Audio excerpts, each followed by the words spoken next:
Students, जैसा कि हमने लास्ट क्लास में एरर्स की कुछ कम्बिनेशन किए थे, जैसे कि errors in sum, error in difference, product और कोशेंट के लिए भी और पावर के लिए भी हमने क्या किया था, कुछ रिज़ल्ट ड्राइव किए थे। जैसा कि उसमें हमने जब दो क्वांटिटीज़ को प्रोडक्ट, सम या डिफरेंस या क्वोशंट लेते हैं तो उनकी एरर्स पर क्या फ़र्क पड़ता है, उनकी एरर्स किस तरीके से चेंज होती है। तो स्टूडेंट, उसी कंसेप्ट पर बेस्ड हमारे पास कुछ न्यूमेरिकल्स है, तो उस न्यूमेरिकल्स के अकॉर्डिंग समझते हैं कि एरर्स किस तरीके से वहाँ पर हमारे पास चेंज होती है। तो स्टूडेंट यहाँ पर, या फिर हम कह सकते हैं ये नेट एरर वहाँ पर क्या होगी जब हम दो क्वांटिटीज़ को, दो फिजिकल क्वांटिटीज़ को सम अप करेंगे या फिर कोई और ऑपरेशन उस पर अप्लाई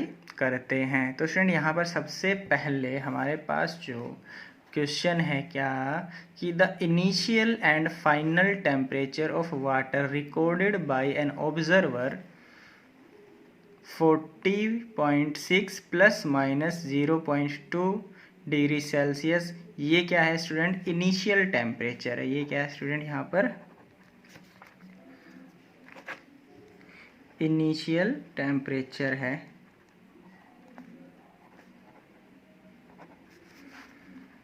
इनिशियल टेम्परेचर T1 मान लेते हैं, ये दिया हुआ 40.6 plus minus 0.2 degree Celsius. And the final temperature जो हमारे पास दिया हुआ है स्टूडेंट, वो है T2 78.3 plus minus 0.3 degree Celsius. तो स्टूडेंट, ये जो टेम्परेचर हैं ये हमारे पास इनिशियल रीडिंग थी। जब हम इनका डिफरेंस, हमें क्या निकालना है इनमें, calculate the rise in temperature with proper error limits. तो हमें इनका क्या करना है कि कितना टेम्परेचर राइज हुआ है, यानी टेम्परेचर में कितना डिफरेंस हो, इंक्रीज हुआ है, वो हमें क्या करना है, फाइंड आउट करना है। तो बेसिकली क्वेश्चन के अकॉर्डिंग हम समझ सकते हैं कि हमें क्या करना है, इन दोनों टेम्परेचर का डिफरेंस फाइंड आउट करना है। लेकिन स्टूडेंट यहाँ पर विद प्रॉपर एरर लिमिट्स के साथ हमें करना है। तो स्टूडेंट, हमें जैसे कि पता है ये तो होती है ट्रू वैल्यू, और जो प्लस माइनस में लिखा होता है वो होता है एब्सोल्यूट एरर। जैसे कि कोई फिजिकल क्वांटिटी को हम इस तरीके से लिखते थे, मान लीजिए ए को ए प्लस माइनस डेल्टा ए, इस तरीके से लिखते थे, ये तो होती है स्टूडेंट ट्रू वैल्यू, ये होता है एब्सोल्यूट एरर। Absolute error. तो स्टूडेंट यहाँ पर इसको हम इस तरीके से रिप्रेजेंट कर सकते हैं और इसको हम इस तरीके से कर सकते हैं, b plus minus delta b. तो ये हमारी ट्रू वैल्यू हुई और ये हमारा क्या हुआ, एब्सोल्यूट एरर। और स्टूडेंट यहाँ पे राइज इन टेम्परेचर निकालना है, तो कितना टेम्परेचर राइज हुआ है। तो मान लीजिए जो राइज इन टेम्परेचर होगा वो क्या होना चाहिए स्टूडेंट, T2 माइनस T1 होगा। तो यहाँ पर T2 माइनस जो हमें T1 करना है, स्टूडेंट T2 माइनस T1 का मीनिंग ये है कि हमें इसमें से ये माइनस करना है। तो स्टूडेंट यहाँ पर होता क्या है, जो ट्रू वैल्यू को ट्रू वैल्यू के साथ हमें क्या करना है, माइनस करना है, और एरर्स को एरर के साथ कंबाइन करना है। यानी इन जो हमारे पास ट्रू वैल्यू है उनको अलग कंबाइन करना होता है, और जो हमारे पास एरर्स होती है उनको अलग से कंबाइन करना होता है। तो स्टूडेंट यहाँ पर जब हम T2 माइनस T1 करेंगे तो जो राइज इन टेम्परेचर होगा वो कितना होना चाहिए हमारे पास स्टूडेंट, मान लीजिए T हमारे पास क्या हुआ, राइज इन टेम्परेचर, जो कि ट्रू वैल्यू में चेंज होगा, वो होना चाहिए हमारे पास 78.3 माइनस 40.6, जो कि हमारा क्या होना चाहिए स्टूडेंट,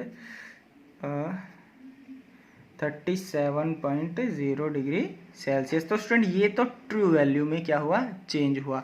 और अगर हम यहाँ पर जब एरर्स निकालेंगे तो स्टूडेंट यहाँ पर जो हमारे पास डेल्टा टी, जो स्टूडेंट यहाँ पर जब हम टेम्परेचर में जो सम करने पर जो एरर आएगी तो हमें क्या निकालना होता है स्टूडेंट, यहाँ पर मैक्सिमम एरर फाइंड आउट करनी होती है। जैसे कि हमने लास्ट वीडियो में देखा था कि मैक्सिमम एरर हमें क्या करना होता है, फाइंड आउट करना होता है। और इस केस में हमारे पास जो फॉर्मूला आता है उसके अकॉर्डिंग मैक्सिमम एब्सोल्यूट एरर हमें मिलती है। और मैक्सिमम एब्सोल्यूट एरर स्टूडेंट यहाँ पे क्या होगी, plus minus delta A plus delta B. चाहे ये हमें डिफरेंस करना हो, चाहे ऐड करना, तो एरर जो होती है स्टूडेंट ऑलवेज हमारी क्या होती है, मैक्सिमम एरर ही होती है। तो स्टूडेंट यहाँ पर जो हमारे पास डेल्टा टी आएगा जो कि मैक्सिमम एरर है, वो होना चाहिए हमारे पास डेल्टा ए तो हमारा क्या है 0.2 डिग्री सेल्सियस,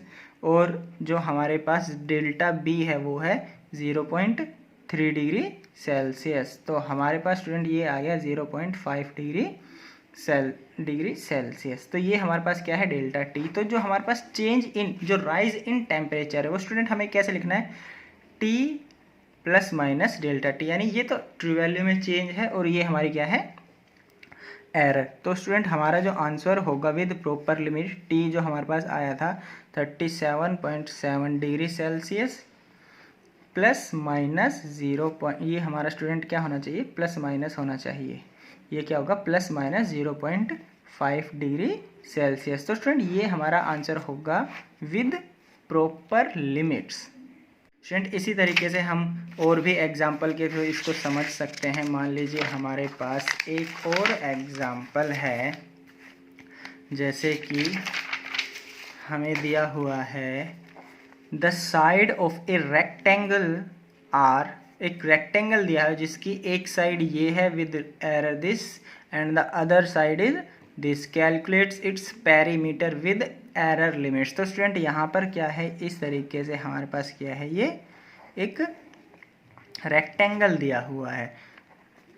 मान लीजिए ये हमारे पास एक रेक्टेंगल है जिसकी ये और ये लेंथ हमारी क्या है 10.5 प्लस माइनस 2 डिग्री से प्लस माइनस 0.2 सेंटीमीटर, और ये भी सेम इतनी ही है। और स्टूडेंट ये जो लेंथ है ये हमारे पास क्या है 5.2 प्लस माइनस 0.1 सेंटीमीटर। ये लेंथ इक्वल, ये लेंथ इक्वल। मान लीजिए ये लेंथ हमारी क्या है ए, ये बी, ये सी और ये क्या है डी। तो जो इसका पेरीमीटर होगा स्टूडेंट्स, पेरीमीटर जो हमारा होना चाहिए A plus B plus C plus D, सभी जो भी लेंथ होगा सभी का हम क्या कर सकते हैं, सम कर सकते हैं। तो स्टूडेंट यहाँ पर जब हम सभी का सम करेंगे तो यहाँ पर क्या होगा स्टूडेंट, जो ट्रू वैल्यू को हम अलग से हमें क्या करना है, कंबाइन करना है, और एरर्स के लिए हमें क्या करना है, अलग से कंबाइन करना है। तो ट्रू वैल्यू को जब हम स्टूडेंट कंबाइन करेंगे तो हमारे पास इसके लिए ट्रू वैल्यू है 10.5, इसके लिए भी हमारा क्या होगा 10.5, इसके लिए हमारी जो डी लेंथ है ये है हमारी 5.2, और ये भी हमारे पास स्टूडेंट क्या है 5.2। तो इसको जब हम कंप्लीट करेंगे तो जो हमारे पास पेरीमीटर आएगी ये होगा, तो स्टूडेंट ये हमारे पास होगा 31.4 सेंटीमीटर। ये तो हुआ हमारा ट्रू वैल्यू। लेकिन अगर हम यहाँ पर क्या करते हैं स्टूडेंट, इसकी एरर विद लिमिट्स, इसकी एरर निकालनी है जो कि हमारी एब्सोल्यूट एरर होगी। इसमें जो एब्सोल्यूट एरर को हमें क्या करना है, कंबाइन करना है। तो वो क्या होगा, एरर हमारी जो एब्सोल्यूट एरर आएगी वो तो स्टूडेंट हमारे पास मैक्सिमम एरर ही आएगी, क्योंकि हम चाहे सब्ट्रैक्ट करें चाहे ऐड करें हमारे पास तो मैक्सिमम एरर को ही फाइंड आउट करने के लिए फॉर्मूला है। यहाँ पर हमें क्या करना है, मैक्सिमम एरर फाइंड आउट करनी। तो मैक्सिमम एरर स्टूडेंट यहाँ पर हमारे पास जो एरर है, यानी मैक्सिमम एरर का मतलब है सभी एरर का हमें क्या करना है, सम करना है।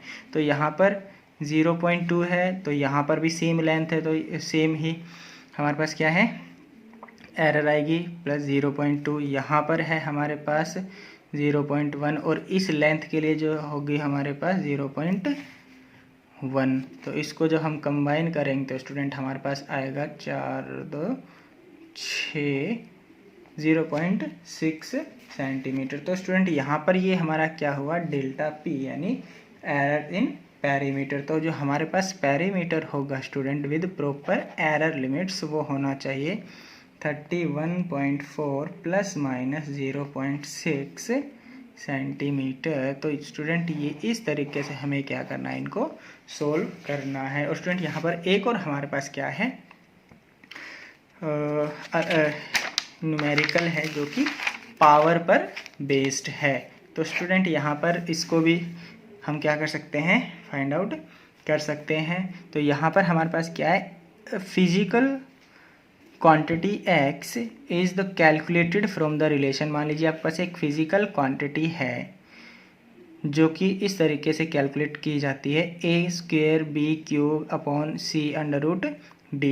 If the percentage error in a b c d are 2%, 1%, 3% and 4% respectively, what is the percentage error in x। तो स्टूडेंट यहाँ पर जो पावर वाले जो फॉर्मूले होते हैं, यानी errors in case of power, तो वहाँ पर स्टूडेंट हम कैसे इसको कैलकुलेट करते हैं, वहाँ पे जो हमारे पास मैक्सिमम एरर आती है वो कौन सी मैक्सिमम एरर आती है स्टूडेंट, वो आती है हमारी मैक्सिमम रिलेटिव एरर। क्या आती है, मैक्सिमम रिलेटिव एरर। तो स्टूडेंट यहाँ पर मैक्सिमम रिलेटिव एरर का फॉर्मूला जो था वो कुछ इस तरीके से था, जितने भी हमारे पास फॉर्मूले हैं, जैसे कि हमारे पास जो फॉर्मूला, मान लीजिए हमारे पास कोई एक एक्स क्वांटिटी थी जिसमें हमने a की पावर हमने क्या की, n की, b की पावर, m की, c की पावर हमने l किया। तो यहाँ पर जो डेल्टा x/x जो रिलेटिव एरर आती थी, मैक्सिमम रिलेटिव एरर, वो कुछ ऐसे होती थी, पावर आगे आता था और ये हमारे पास ये फॉर्मूला हमने लास्ट वीडियो में पढ़ा था, पावर मल्टीप्लाई हो जाती है और डेल्टा b/b इस तरीके से ये वाली पावर जो l है ये भी ऐड हो जाएगी, क्योंकि हमें मैक्सिमम एरर निकालनी होती है।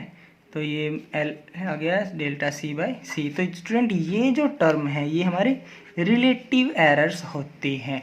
लेकिन स्टूडेंट यहाँ पर क्या दिया हुआ है, यहाँ पर परसेंटेज एरर दिया हुआ है। तो परसेंटेज एरर कैसे बन सकती है, अगर मैं इसको क्या कर दूँ, 100 से मल्टीप्लाई कर दूँ तो ये क्या हो जाएगा, परसेंटेज एरर हो जाएगा। यानी इसको मैंने 100 से मल्टीप्लाई किया तो ये हो जाएगा परसेंटेज एरर इन x, ठीक है।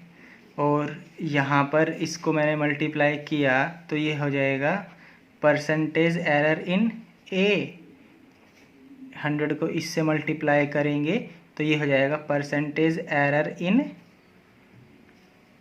b, और 100 को इससे मल्टीप्लाई करेंगे तो ये हो जाएगा परसेंटेज एरर इन c। तो स्टूडेंट यहाँ पर हमारे पास जो डायरेक्ट रिलेशन होता है वो परसेंटेज एरर के लिए होता है, रिलेटिव एरर के लिए होता है, और उसको हम ऐसे परसेंटेज एरर में कन्वर्ट कर सकते हैं। तो स्टूडेंट्स यहाँ पर हमें क्या निकालना है, what is the percentage error in x। तो ये हमें फाइंड आउट करना है, percentage error in x।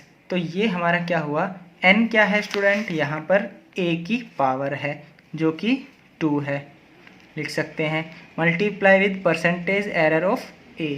Percentage error of a है 2 से मल्टीप्लाई कर सकते हैं, प्लस m क्या है स्टूडेंट, यहाँ पर इसकी पावर, अगला जो है 3, और delta percentage error of b, percentage error of b है हमारा 1, प्लस अगला इसकी पावर है हमारे पास 1, मल्टीप्लाई विद इसकी परसेंटेज एरर है 3,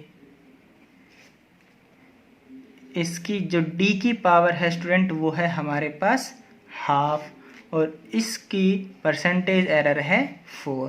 तो इनको हमें क्या करना है, ऐसे मल्टीप्लाई करना है। यानी इस फॉर्मूले के अकॉर्डिंग चलते जाओ, जितनी भी टर्म्स है, यहाँ पर 3 टर्म्स के लिए फॉर्मूला था, हमने यहाँ पे 4 टर्म्स के लिए बना लिया। एक टर्म ये है, दूसरी टर्म ये है, तीसरी टर्म ये है एंड फोर्थ टर्म ये है। तो स्टूडेंट इसको अगर हम कैलकुलेट करेंगे तो परसेंटेज एरर इन x जो हमारे पास आएगा ये जाएगा प्लस माइनस, ये 4 हुआ, इसको इससे मल्टीप्लाई करेंगे 3, इसको इससे मल्टीप्लाई करेंगे 3, और इसको डिवाइड करेंगे ये 2। तो स्टूडेंट ये जो हमारे पास परसेंटेज एरर आया प्लस माइनस ये हो जाएगा 12%। तो ये हमारे पास क्या होगा स्टूडेंट, परसेंटेज एरर होगी इन x।